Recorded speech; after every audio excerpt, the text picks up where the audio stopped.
देख रहे हैं नेटवर्क 33 राजकुमार के साथ। तो चलिए बढ़ते हैं आज की कहानी की ओर।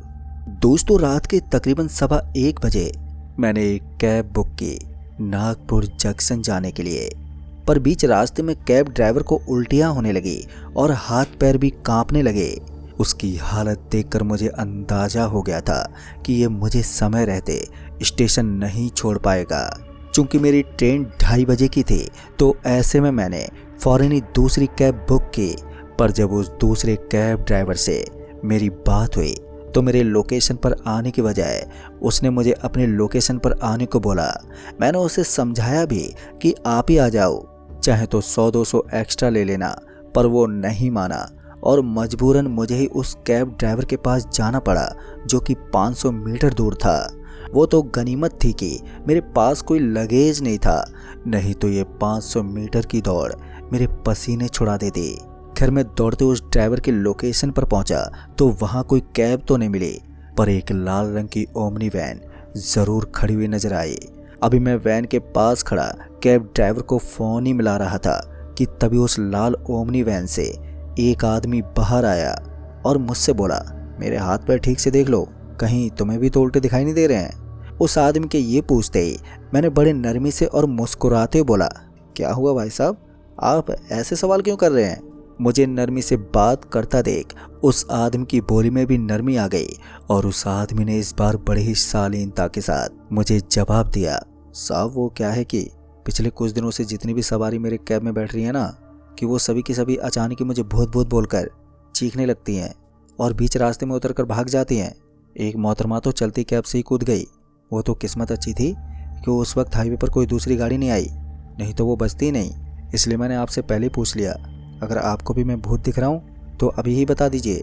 दोस्तों, उस आदमी यानी कि कैब ड्राइवर की बात सुनकर मैं दुविधा में पड़ गया, पर मुझे स्टेशन के लिए देरी हो रही थी, इसलिए मैंने उस ड्राइवर की बात पर इतना गौर ही नहीं किया और फिर एक दफ़ा मुस्कुराते हुए बोला, नहीं भाई साहब, आप तो बड़े स्मार्ट और नौजवान हैं, भला आप किस लिहाज से भूत हो सकते हैं। चलिए जल्दी मुझे नागपुर जंक्शन छोड़ दीजिए आप, कहीं मेरी ट्रेन ना छूट जाए।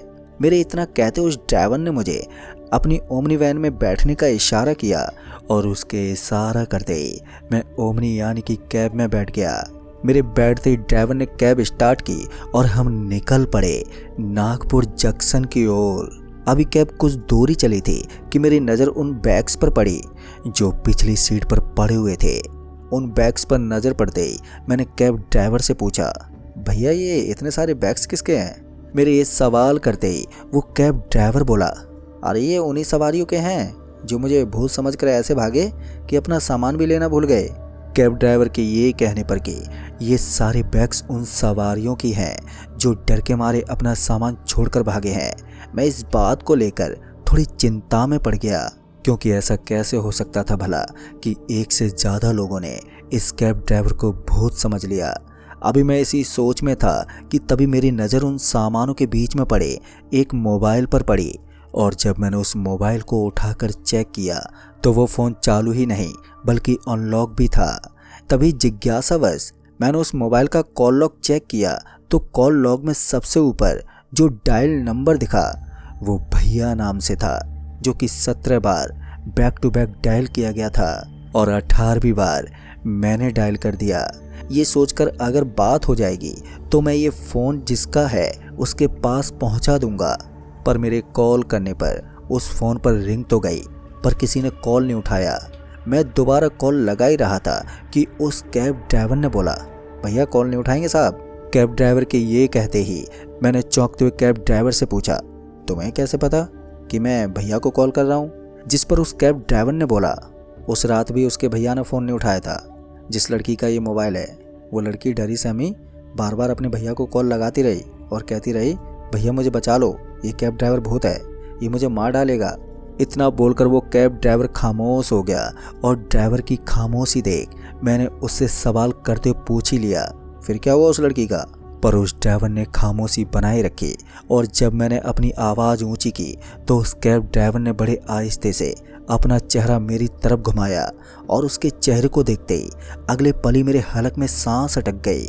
दरअसल कैब ड्राइवर के चेहरे का रंग हल्का हल्का सफ़ेद दिख रहा था और उसकी एक आंख भी लाल सुर्ख हो गई थी, जिसकी वजह से कुछ देर के लिए मैं डर के मारे जम सा गया। अभी मैं कुछ बोलने की हिम्मत जुटा पाता कि वो ड्राइवर बोला, साहब आपको क्या लगता है क्या हुआ होगा उस लड़की का? उस ड्राइवर के ये पूछने पर उस वक्त तो मेरे मुंह से कुछ भी नहीं निकला, पर मैं मन ही मन भगवान को याद कर रहा था। वहीं दूसरी ओर वो ड्राइवर बार बार वही सवाल दोहराया जा रहा था और वहीं गुजरते वक्त के साथ मेरा दिल बैठा जा रहा था। अगले चंद मिनटों में डर इस कदर मेरे पर हावी हो गया कि मेरा दम घुटने लगा। पर अभी मेरा ध्यान सांसों पर ही था कि तभी उस कैब ड्राइवर ने पानी की बोतल मेरी ओर बढ़ाते हुए बोला, क्या हुआ साहब, आप ठीक तो हैं? इसी बीच मैंने अपनी निगाहें उस कैब ड्राइवर की ओर की तो मैंने पाया कि उसका चेहरा नॉर्मल हो गया। मतलब कि अब वो कैब ड्राइवर वैसा ही दिख रहा था जैसा कि वो पहले था। अभी मैं उसे ही देख रहा था कि तभी उस कैब ड्राइवर ने कैब रोकी और मुझसे कहा, आपकी तबीयत ठीक नहीं लग रही है, आप चाहो तो कैब से उतरकर बाहर की ताज़ी हवा में घुमाओ, आपको अच्छा लगेगा। जब उस कैब ड्राइवर ने मुझे खुली हवा में घूम के आने को कहा तो मैं तुरंत ही कैब से नीचे उतरकर बाहर आ गया। कैब से बाहर आने के बाद मुझे थोड़ी राहत तो मिली, पर अभी भी मुझे डर ही लग रहा था। अभी मैं कैब के बाहर इसी उधेड़ बुंद में था कि वो कैब ड्राइवर सच में भूत है या सिर्फ मेरे दिमाग का फितूर। ऊपर से जिस हाईवे पर मैं खड़ा गहरी गहरी सांसें ले रहा था, वहाँ दूर दूर तक स्याह अंधेरा और चीखती हुई हवाएं पसरी हुई थी। अभी मैं अपना दिमाग चला पाता कि उस कैब ड्राइवर ने आवाज़ देते हुए कहा, साहब ये पानी पी लो, आपको अच्छा लगेगा। कैब ड्राइवर के अच्छे बर्ताव के चलते मेरा दिमाग ये सोचने पर मजबूर हो गया कि ये भूत तो नहीं हो सकता। चूँकि उस वक्त वहाँ कोई दूसरा ऑप्शन भी नहीं था, तो ऐसे में उस कैब ड्राइवर से पानी की बोतल ली और पानी पिया और फिर मैं वापस उसके कैब में बैठ गया। मेरे बैठते उस कैब ड्राइवर ने कैब स्टार्ट की और फिर हम चल पड़े।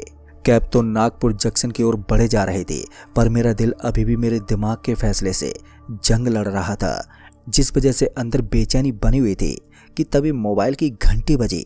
पर यह घंटी मेरे मोबाइल की नहीं बल्कि उस मोबाइल की थी जो कैब में पड़ी हुई थी और उसी नंबर से कॉल आ रहा था जिस पर मैंने कॉल किया था। जैसे मैंने कॉल उठाया तो वैसे ही सामने से एक आदमी ने कहा, तुम्हें ये फ़ोन कहाँ मिला? जिस पर मैंने उस आदमी को जवाब देते हुए कहा, सर ये फ़ोन मुझे कैब की पिछली सीट पर पड़ा हुआ मिला। चूँकि आपका नंबर भैया नाम से कॉल लॉग में सबसे ऊपर था तो मैंने आपको कॉल कर दिया ताकि ये फ़ोन आप तक पहुँचा दूँ। मेरे इतना बोलते उस आदमी ने अगला सवाल करते हुए पूछा, क्या तुम अभी भी उसी कैब में हो?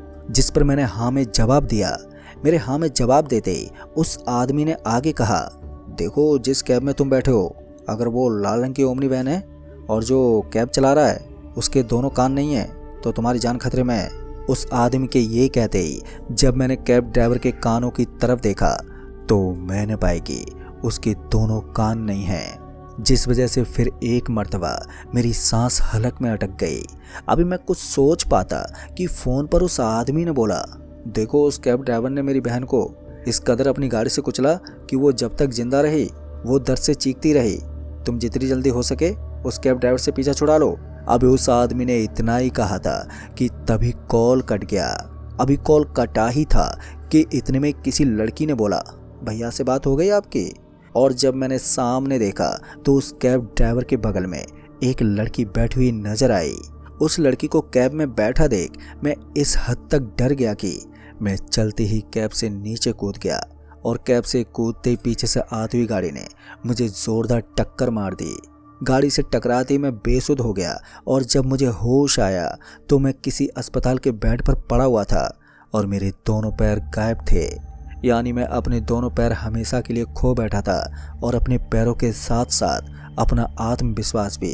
अब मेरी जीने की इच्छा खत्म हो गई थी, पर मौत तो नहीं आई, पर अक्सर मेरी आंखों के सामने वो लाल ओमनी वैन और उसका ड्राइवर नजर आने लगा।